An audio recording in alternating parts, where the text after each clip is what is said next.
UP सरकार में फेरबदल के अटकलों के बीच यूपी के सीएम योगी आदित्यनाथ आज दिल्ली पहुंचे और गृह मंत्री अमित शाह से मुलाकात की।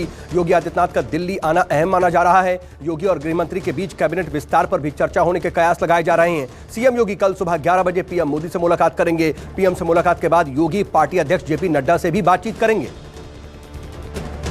पंजाब कांग्रेस में चल रहे आपसी घमासान को खत्म करने के लिए पार्टी की 3 सदस्यीय कमेटी ने सोनिया गांधी को अपनी रिपोर्ट सौंप दी है। रिपोर्ट में कहा गया है कि पंजाब में कांग्रेस का नया प्रदेश अध्यक्ष बनाया जाए। साथ ही यह भी कहा गया है कि नवजोत सिंह सिद्धू जैसे नेताओं की मांग पर भी गौर करने की जरूरत है। पंजाब में अब पोस्टर वॉर शुरू हो चुकी है। सीएम कैप्टन अमरिंदर और समर्थक और नवजोत सिंह सिद्धू के समर्थकों ने अलग अलग पोस्टर लगा लिए हैं। कैप्टन के शहर पटियाला में सिद्धू के समर्थन में होर्डिंग और पोस्टर लगाए गए। कैप्टन समर्थकों ने लिखा, कैप्टन तो एक ही होता है हमारा नारा, कैप्टन दोबारा। वहीं सिद्धू समर्थकों ने लिखा, सारा पंजाब सिद्धू दे नाल, किसानों की आवाज मुंगदा है पंजाब, गुरु दी बेअदबी दा हिसाब।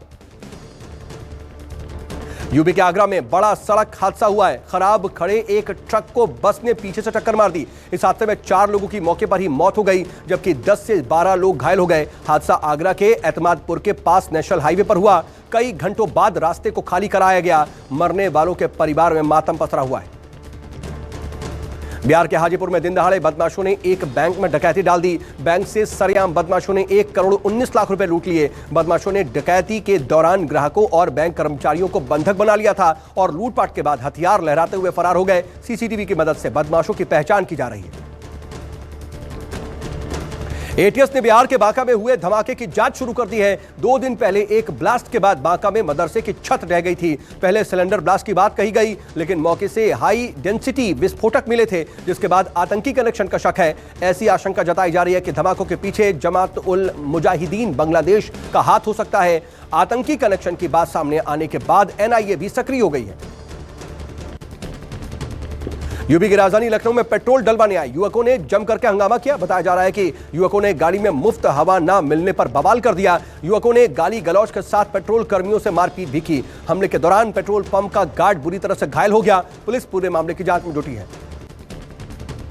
बिहार में मौत के आंकड़े के संशोधन को लेकर के राजनीति गर्मा गई है। बिहार में संशोधन के बाद एक दिन में 73% मौत के आंकड़े बढ़ गए हैं, जिसके बाद बिहार में अब तक 5424 नहीं बल्कि 9375 लोगों की मौत की बात सामने आई है, जिसके बाद विपक्ष नीतीश सरकार को घेरने में लगा है।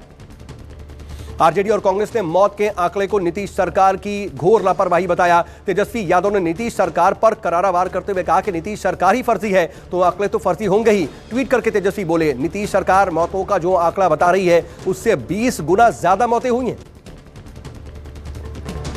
कांग्रेस नेता राहुल गांधी ने टीके के लिए ऑनलाइन रजिस्ट्रेशन पर सवाल खड़े किए हैं। ट्वीट करके कहा, वैक्सीन के लिए सिर्फ ऑनलाइन रजिस्ट्रेशन काफी नहीं है। राहुल गांधी ने कहा, वैक्सीन सेंटर पर वॉक इन करने वाले हर व्यक्ति को टीका मिलना चाहिए। जिनके पास इंटरनेट नहीं है, जीवन उनका भी अधिकार है। छोटे बच्चों को मास्क पहनने को लेकर के डीजीएचएस ने नई गाइडलाइन जारी कर दी है। कहा है कि 5 साल के बच्चों को मास्क पहनना जरूरी नहीं है, जबकि 6 साल से बड़े बच्चे माता पिता की देखरेख में मास्क पहने। संक्रमण के बिना लक्षण वाले बच्चों को टेस्ट न करवाने का भी सुझाव दिया गया है। साथ ही केंद्रीय स्वास्थ्य सेवा महानिदेशालय ने कहा, संक्रमित बच्चों के इलाज में रेमडेसिविर इंजेक्शन का इस्तेमाल नहीं किया जाएगा और सीटी स्कैन से भी बचा जाना चाहिए।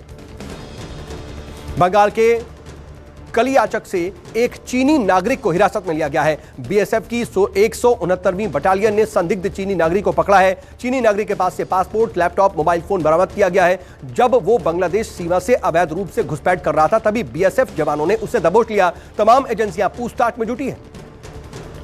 मध्य प्रदेश के सागर में भारी बारिश के चलते अचानक सुनार नदी में पानी बढ़ गया। अचानक जलस्तर बढ़ने से नदी के उफान में 4 बच्चे और मजदूर फंस गए। बच्चों का शोर सुनकर के स्थानीय लोगों ने प्रशासन को खबर दी। कड़ी मशक्कत के बाद सभी को सुरक्षित रेस्क्यू कर लिया गया। मुंबई में लगातार हुई बारिश के बाद प्रशासन की लापरवाही की तस्वीरें सामने आई हैं। मुंबई के भांडुप इलाके में खुले मेनहोल में 2 महिलाएं गिर गईं। मेनहोल में गिरने से हादसे की तस्वीरें सीसीटीवी कैमरे में कैद हो गईं। गनीमत रही कि मेनहोल में गिरी दोनों महिलाओं को बचा लिया गया। मुंबई के पश्चिम मलाड में इमारत हादसे को लेकर के बीजेपी ने उद्धव सरकार को घेरा है। राम कदम ने कहा, यह हादसा नहीं, शिवसेना की लापरवाही से लोगों की हत्या की गई है। बीती रात रिहायशी इमारत ढहने से 11 लोगों की मौत हो गई थी। यूपी के रामपुर में पुलिस और गोताखोरों के बीच गो तस्करों के बीच मुठभेड़ हो गई, जिसमें 2 गो तस्करों के पैर में गोली लग गई। मुठभेड़ के बाद पुलिस ने 6 तस्करों को गिरफ्तार कर लिया है। घायल तस्करों को इलाज के लिए अस्पताल में भर्ती करवाया गया है। बताया जा रहा है कि चेकिंग के दौरान पुलिस को रोकने के बावजूद गो तस्कर नहीं रुके। बिहार में अनलॉक होते ही बदमाश एक बार फिर से बेखौफ हो गए हैं। पूजा करने जा रही महिला से बाइक सवार बदमाशों ने स्नैचिंग की। सरेआम बदमाश महिला की चेन खींच करके फरार हो गए। बदमाशों के धक्के से महिला घायल भी हो गई। पुलिस बदमाशों की तलाश कर रही है। ग्रेटर नोएडा में दबंगों ने घर में घुस करके एक बुजुर्ग और उसके बेटे के साथ जम करके मारपीट की। दबंगों ने बुजुर्ग और उसके बेटे को लाठी डंडों और लात घूंटों से खूब पीटा। मारपीट का यह वीडियो घर में लगे सीसीटीवी कैमरे में कैद हो गया। पीड़ित परिवार ने पुलिस से कार्रवाई की मांग की है।